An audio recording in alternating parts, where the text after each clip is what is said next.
Hey guys, I'm Dave. This is Dirt Bike Dave channel, and why you're here is the top 5 reasons that I love this Kayo K6-R 250. Number 1 is cost. It's $5,000 and there's nothing in the ballpark that is this good for that price. I know the GPX fanboys will go on there, the SSR fanboys will see this and may say, hey, our bikes are around that price or less, but they're not motocross bikes. So that brings me to number 2. The Kayo K6-R 250, this bike, not the EFI version, because that's a totally different bike. Don't be confused. That bike's an off-road bike. This is a motocross specific bike with a motocross pedigree. Kayo built this to compete in motocross, and now they're selling it here in the United States. So you can't compare apples and oranges. This bike is totally different, and it has the componentry to make up that difference, which brings me to my third point, which is what I'm going to call the bling.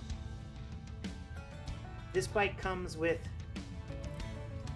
better rims and hubs, CNC billet hubs with a higher quality aluminum rim and better spokes, thick stainless steel spokes.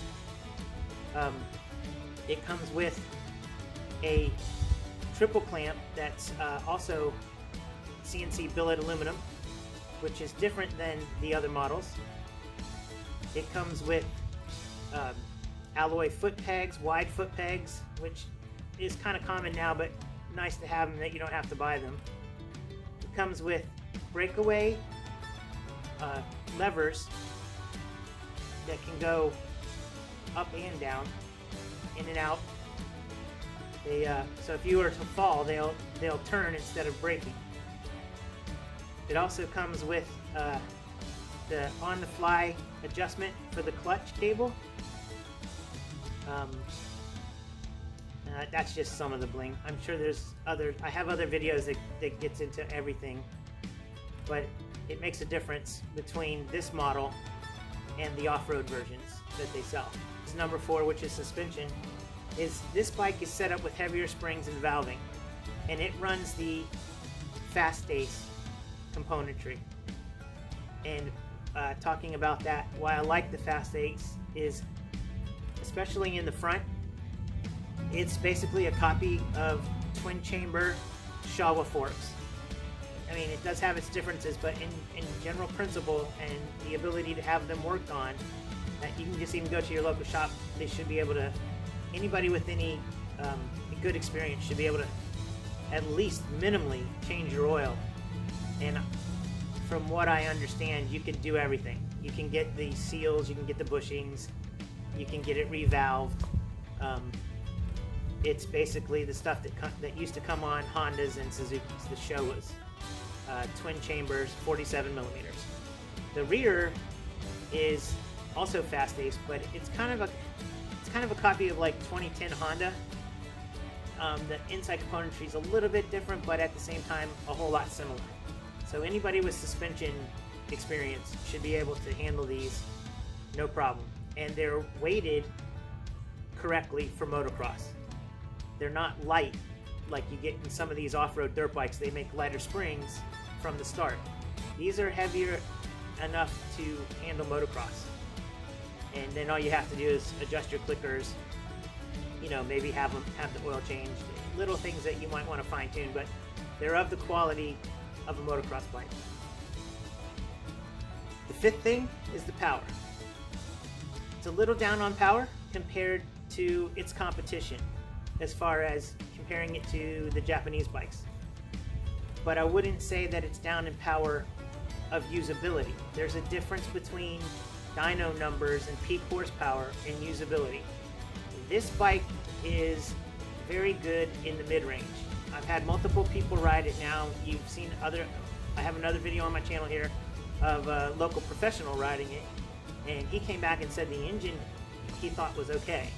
Not that he wouldn't change it on the pro level, but for the average person, for a beginner a vet guy, you know, even B class guys, I would say, as long as you're not, you know, running for a championship trying to get to Loretta Lynn's, the power is good. I'm not going to talk numbers. I threw numbers out there in the beginning, but people get stuck up on numbers, and numbers is not rideability. So this bike can take any motocross track, no problem. Jump everything, clear everything, do your rollers, give you power coming out of turns. It's very broad and very linear.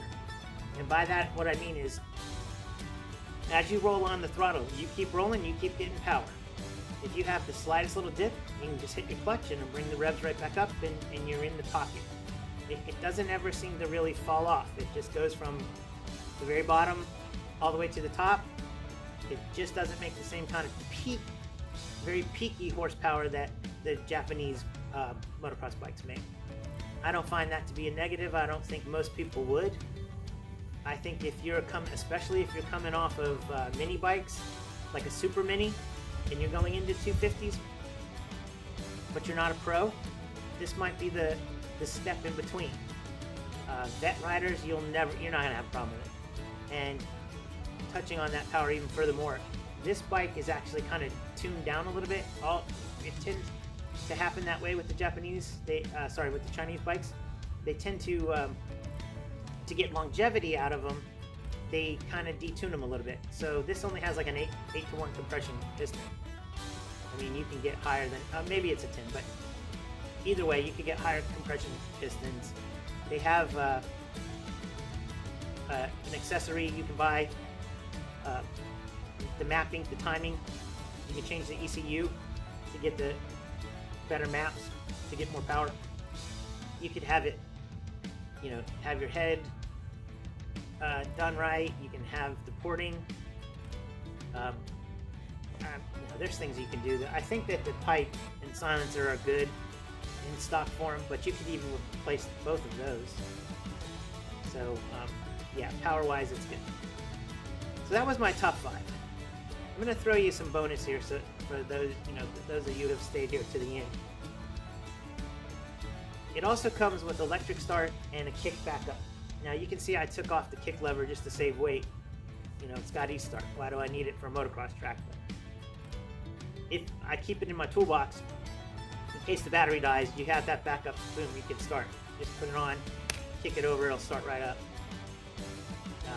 So that's a bonus. And the last thing I'm going to say is the styling and the ergonomics. Everyone has so far confused it with a KTM. The people who have walked up and met me, hey, that's a new. Oh no, that's not a KTM. No, it's not. But they think it initially.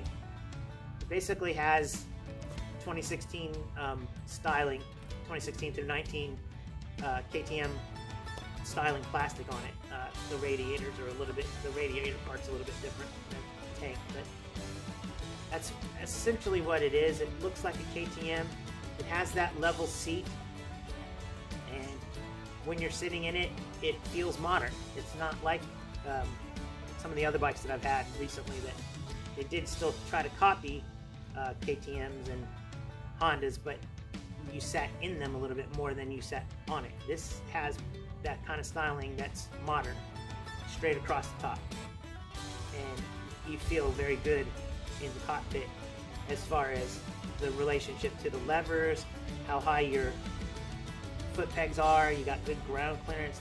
Everything feels right, and it feels like it would fit multiple people because everyone who's got on it has said that they felt comfortable. The only thing they've done is change levers or back and forth.